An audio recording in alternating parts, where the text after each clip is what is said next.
Hello दोस्तों, welcome to exam luck. कैसे हैं आप लोग? तो स्वागत है आपका मेरे चैनल एग्जाम लक में। तो चलिए, प्रैक्टिस सेट की प्रक्रिया को आगे बढ़ाते हुए हम लोग आज प्रैक्टिस सेट नंबर 5 करने वाले हैं। तो सभी लोग जल्दी से वीडियो को शेयर कर दीजिए और सभी तक पहुंचा दीजिए। तो ये रहा आपका स्क्रीन पर पहला सवाल। कह रहा है पी ने 20% की हानि पर कोई वस्तु क्यू को 18,000 में बेची है, तो क्यू इसे आर को उस मूल्य पर बेचता है जिससे पी को 8% का लाभ होता है। तो क्यू द्वारा प्रतिशत लाभ क्या है? तो इसको करने के लिए कुछ भी नहीं करना है। देखो, पहले कह रहा पी ने 20% हानि पर कोई वस्तु क्यू को इतने में बेची है। तो ये बताओ पी का सीपी कैसे निकालेंगे? तो पी का सीपी निकाल लेते हैं पहले।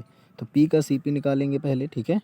तो पतला पेन लेते हैं थोड़ा सा। अब पी का सीपी निकालते हैं तो 18,000 रुपये जो आपका है ये, इसमें 20% की हानि हुई थी पी को। तो 20% की हानि मत करवाइए, 100/80 कर दीजिए। तो यहाँ जीरो से जीरो कट जाएगा। अब इसके बाद यहाँ से ये कट जाएगा आपका कितनी बार में? 2 से काटेंगे तो 2 से 5 बार में कट जाएगा, 2 से 4 बार में कट जाएगा। अब 4 से इसको काट दो, 4 चौको 16 और 4 पंचे 20। यहाँ पर 2 जीरो, 5 का गुणा कराएंगे, 5 जीरो में जीरो, 5 जीरो में जीरो, 5 पचम 25, 5 चौको 20, 2 22।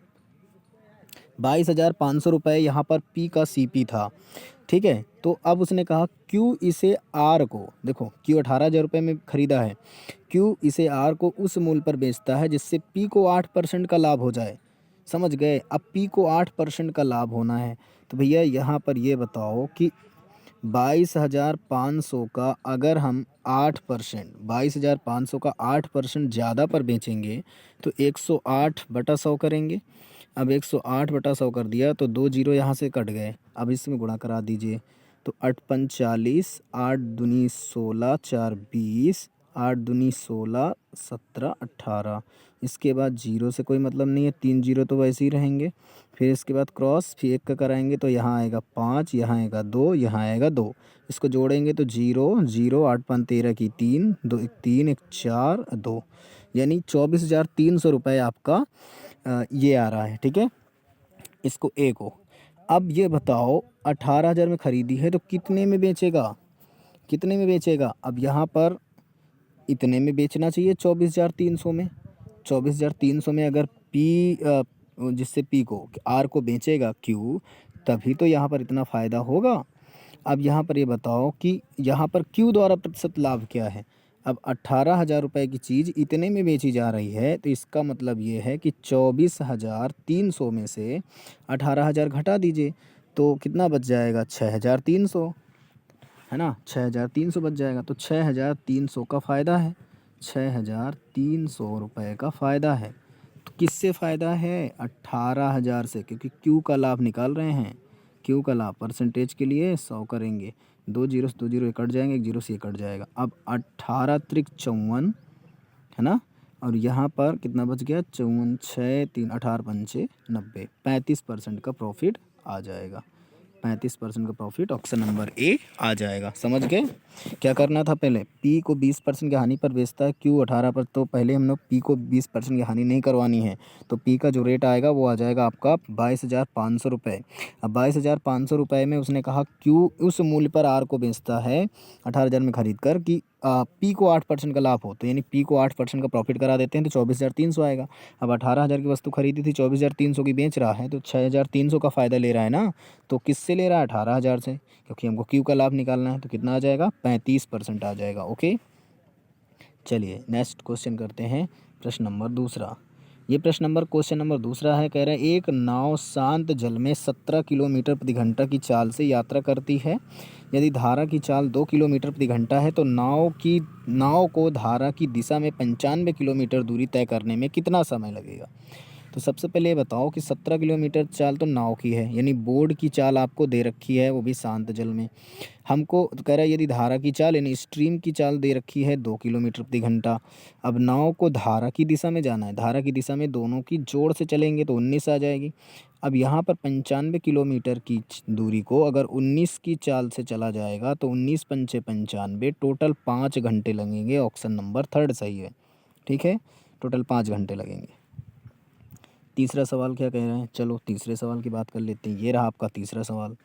कह रहा है कि गेहूं की 2 किस्मों को मिला दिया गया है। 60 केजी गेहूं में 40% गेहूं ए किस्म का है और 60% गेहूँ बी किस्म का है। मिश्रित गेहूँ ए की किस्म का कितना गेहूँ और मिलाया जाए जिससे मिश्रण में बी किस्म का 40% रह जाए, ये कहा गया है।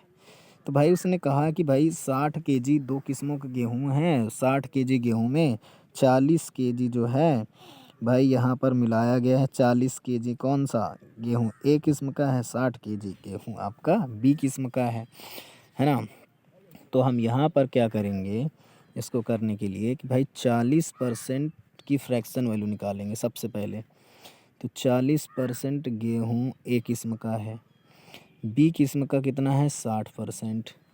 अब ये बताओ कि मिश्रित गेहूँ में ए किस्म का कितना गेहूँ मिलाया जाए कि बी किस्म का गेहूँ 40% रह जाए। अब यहाँ पर इसमें सबसे पहले हम 60 केजी गेहूँ को बांटेंगे भाई, बांटेंगे तो 60 केजी में अगर 40% ये किस्म का है तो इसका मतलब है कितना है, ये 24 केजी है। 24 केजी ए है तो 60 में बचा कितना, 24 हटा दो और 24 36 केजी बी बच गया।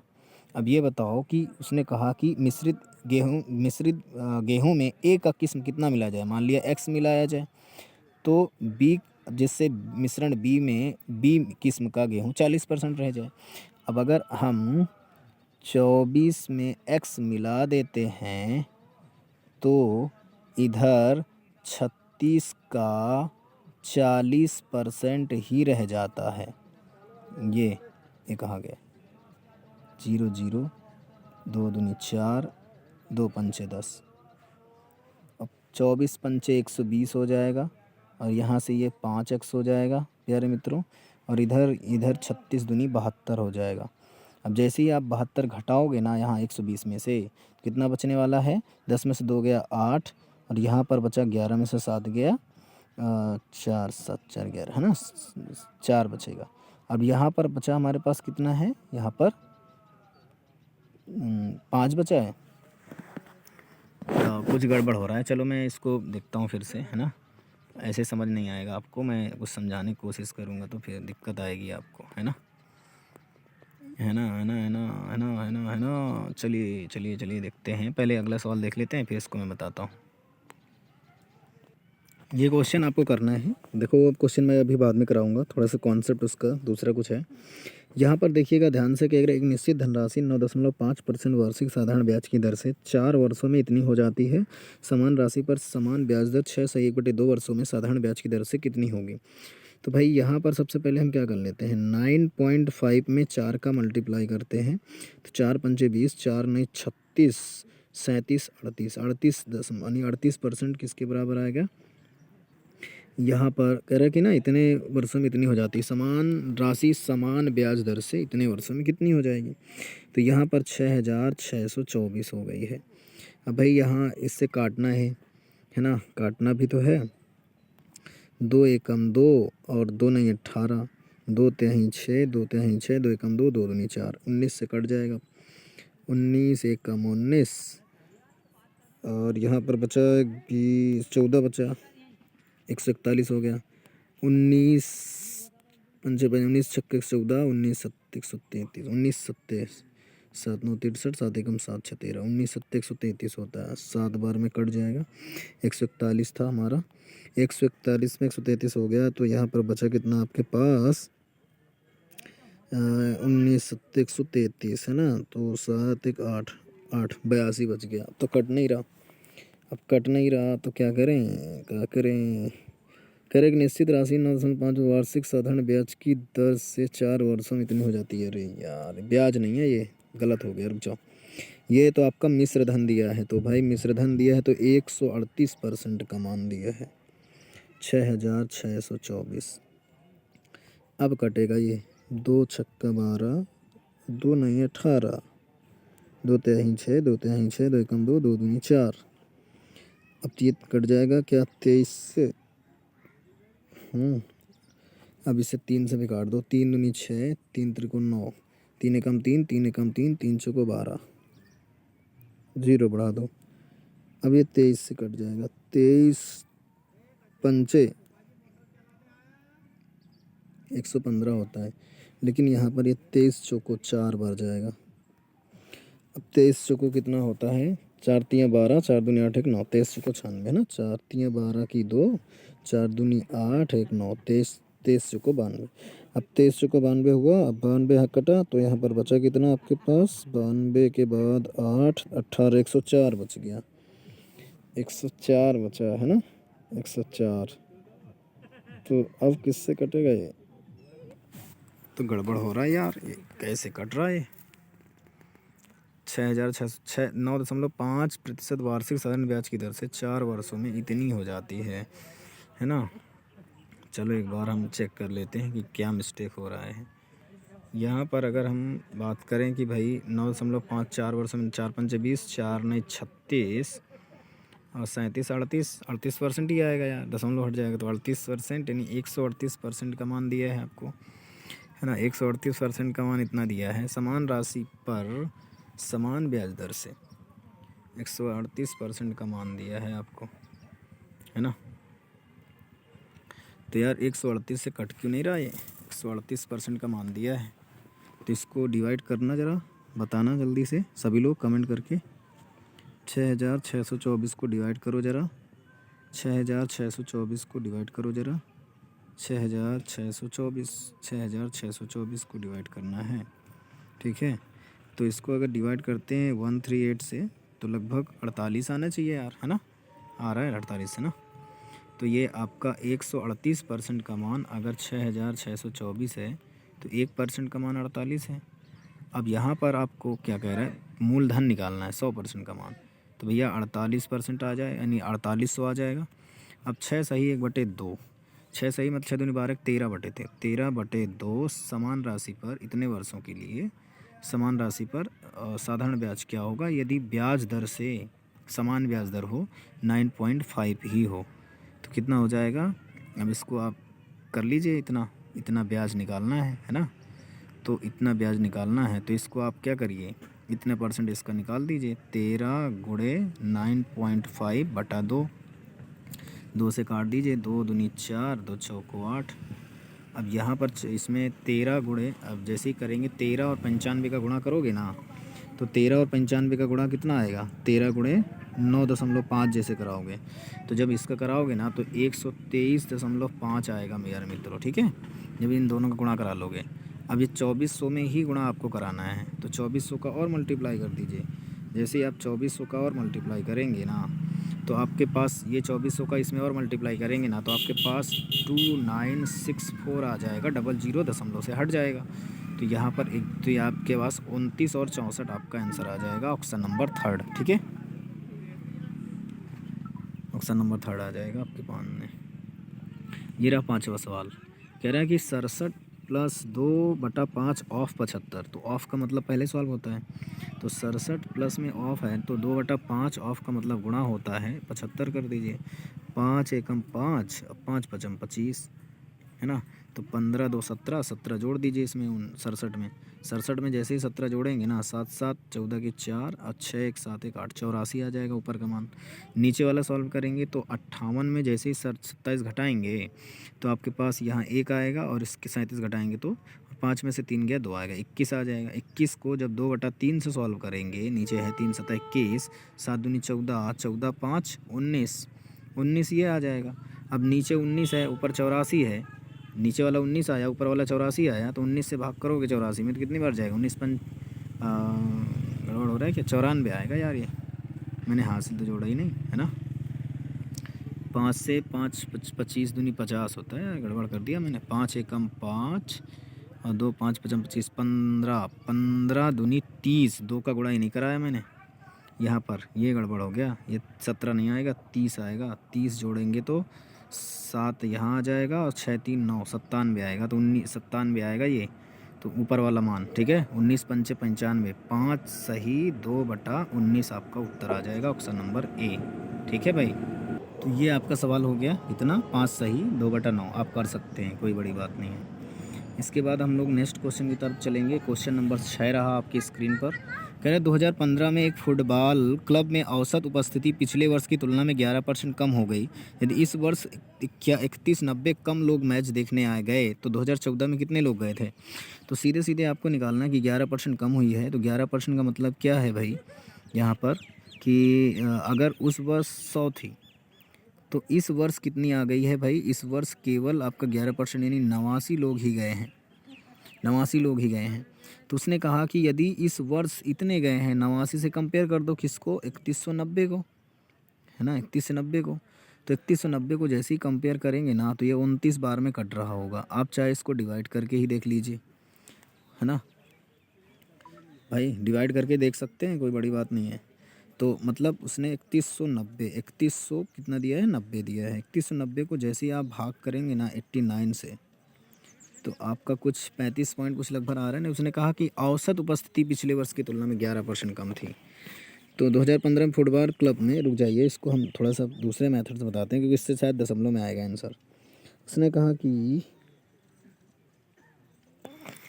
तो भाइयों ऐसे कैसे करेंगे कि 2015 में 11% कम हो गई है। तो 11% बराबर कितना दिया है, 3190 दिया है। तो हमको इसको 11 से डिवाइड कर लेना है, 11 दूनी 22 और 11 ने 99। अब इसको 100% का मान निकालना है तो 100 से गुणा कर दो तो 29000 आपका आंसर आ जाएगा, ऑप्शन नंबर फर्स्ट आ जाएगा। ठीक है, अब इसके बाद हम 7वें प्रश्न की तरफ चलते हैं। 7वां प्रश्न क्या पूछा है, यदि एक्स स्क्वायर अनुपात वाई स्क्वायर बराबर इतना है तो 2 और अनुपात एक्स इतना है तो वाई का मान क्या है। कुछ नहीं है भाई, अगर एक्स स्क्वायर इतना है वाई स्क्वायर इतना है तो इसका मतलब एक्स की वैल्यू कितनी हो जाएगी, 3, वाई की वैल्यू कितनी हो जाएगी, 5। तो यहाँ पर और 2 और एक्स की वैल्यू 15 दी है, एक्स को 15 करने के लिए 5 का मल्टीप्लाई करना पड़ेगा। तो इसमें इसका 2 गुना है, ध्यान से देख लीजिए। तो y में 2 का मल्टीप्लाई करना पड़ेगा, मतलब y की वैल्यू कितनी आ जाएगी, 10 आ जाएगी, ऑप्शन नंबर सेकंड। चलिए अब इसके बाद यहाँ पर एक वस्तु 15% की छूट देने के बाद भी उस पर 19% का लाभ प्राप्त करती है तो 25% की छूट देने पर प्राप्त लाभ कितना है। तो भाई अगर एक व्यक्ति 15% की छूट देता है मतलब 85 पर बेचता है और 19% का लाभ कमाता है मतलब 119 रुपये कमाता है। तो अगर वो 25% की छूट दे तो प्रतिशत लाभ कितना होगा, ये पूछा गया है ना। तो प्रतिशत लाभ कितना होगा, अगर ये 100 था और इसने छूट दिया तो 19% का लाभ कमाया तो इसका 119 पर बेचा होगा, यानी इसका 19% 119 निकाल दो बटा 100 कर दो। अब यहाँ पर 5 से काटो, 5 एकम 5, 5 सते 35, 5 दूनी 10, 20 आ जाएगा। अब यहाँ तो डिवाइड भी कर सकते हैं लेकिन 119 ही ले लो आप, ज़्यादा ही सही है ना। 119 ही लेने पर ज़्यादा सही है। अगर यहाँ पर 15% डिस्काउंट 85 है, 119 पर बेच रहा है तो भाई तभी, क्योंकि यहाँ कितने ज़्यादा पर बेच रहा है, इसे डिस्काउंट भी दे रहा है उसमें, तो उसका अंकित मूल्य तो आपको पता ही होना चाहिए, है ना। अंकित मूल्य 119 लिखा होगा और मतलब ज़्यादा ही लिखा होगा। तो 25% छूट देने पर प्राप्त प्रतिशत कितना होगा, अगर 25% की छूट देता तो 75 पे बेचता। अब अंतर देख लो कितना आया था अंतर, यानी अंतर इतना आ रहा है कि अंतर आपका 0 और 1, 10 है ना, 10 अंतर आ रहा है। तो यहाँ पर 10% 119 अगर देख रहे हैं तो 10 रुपये कम मिलता है, यहाँ पे 109 मिलता है ना, 105 रुपये मिलता है यहाँ से, 105 रुपये, यानी 5% का ही प्रॉफिट होता। ऑप्शन नंबर फर्स्ट सही है। आप इसे कैसे भी कर सकते हैं, कोई दिक्कत नहीं है। आप 15% 19% के लाभ में डिस्काउंट अंतर ही देख लीजिए, केवल कितना है 4% का है। तो 4% में 25 चौको 100, यानी 1% वहाँ से मिलेगा, 5% मिलेगा आपको। 9 नंबर सवाल क्या कह रहा है, 126 किलोमीटर प्रति घंटा की चाल से चल रही एक ट्रेन एक खंबे को 6 सेकंड में पार कर लेती है, ट्रेन की लंबाई ज्ञात कीजिए। तो भाई 126 किलोमीटर प्रति घंटा की चाल से चल रही 6 सेकंड में पार कर लेती है तो ट्रेन की लंबाई, दूरी बराबर चाल गुणे समय होता है। तो इसको आपको मीटर पर सेकंड बनाने के लिए 5/18 करना पड़ेगा, गुणे में समय गुणा करना पड़ेगा। तो 36/18 हो जाएगा, 3 चौको 12, 3 दूनी 6 और 5 दूनी 10, 5 चौको 20 और 1 21 हो जाएगा, अर्थात यहाँ पर ये आ जाएगा, है ना। ऑप्शन नंबर सी 210 मीटर पर सेकंड बना लेना। 5/18 से गुणे 6 का गुणा करा देना, आपका आ जाएगा। इसके बाद चलते हैं नेक्स्ट क्वेश्चन में। ये क्वेश्चन नंबर 10 है आपका। कह रहा 50 मीटर लंबे और 45 मीटर चौड़े एक पुल तालाब में 90 व्यक्ति की डुबकी लगाते हैं। यदि व्यक्तियों द्वारा पानी का औसत विस्थापन 1 मीटर क्यूब है तो पानी का स्तर कितना ऊंचा उठेगा। तो बस आज 10 ही क्वेश्चन करेंगे, थोड़ा सा काम है मुझे, तो 10 ही क्वेश्चन में करवाऊँगा, आज ज़्यादा नहीं होंगे। तो 50 मीटर लंबे और 45 मीटर चौड़े एक पुल, ठीक है। 45 मीटर चौड़े एक पुल पे 90 व्यक्ति डुबकी लगाते हैं, तो कितना मीटर उठेगा, मतलब आयतन निकालना है, ठीक है। 90 व्यक्ति डुबकी लगाएं तो ऊंचाई तो नहीं पता, ऊंचाई ही पता करना है। तालाब लंबाई गुणे चौड़ाई, घनाकार होता है लंबाई गुणे चौड़ाई। अब यहाँ पर कितना मीटर उठेगा यही तो करना है। यहाँ पे 45 दूनी 90 और 2 से करेंगे तो 25, और 25 क्या आ जाएगा आपका औसत पानी। एक विस्थापन 1 मीटर क्यूब है, तो भैया विस्थापन अगर 1 मीटर क्यूब है तो ये किसका, ये स्क्वायर किसका स्क्वायर है 5 का, और 1 मीटर क्यूब विस्थापन है, विस्थापन इससे माइनस कर दो तो उत्तर कितना आएगा 4 मीटर, 4 सेंटीमीटर उठ जाएगा, ठीक है। चलिए नेक्स्ट क्वेश्चन ये रहा। अभी यहीं से हम लोग कल करेंगे, आज यहीं तक करेंगे। और वीडियो अच्छी लगी तो वीडियो को लाइक एंड शेयर करें, ठीक है, लाइक एंड शेयर करें, ओके।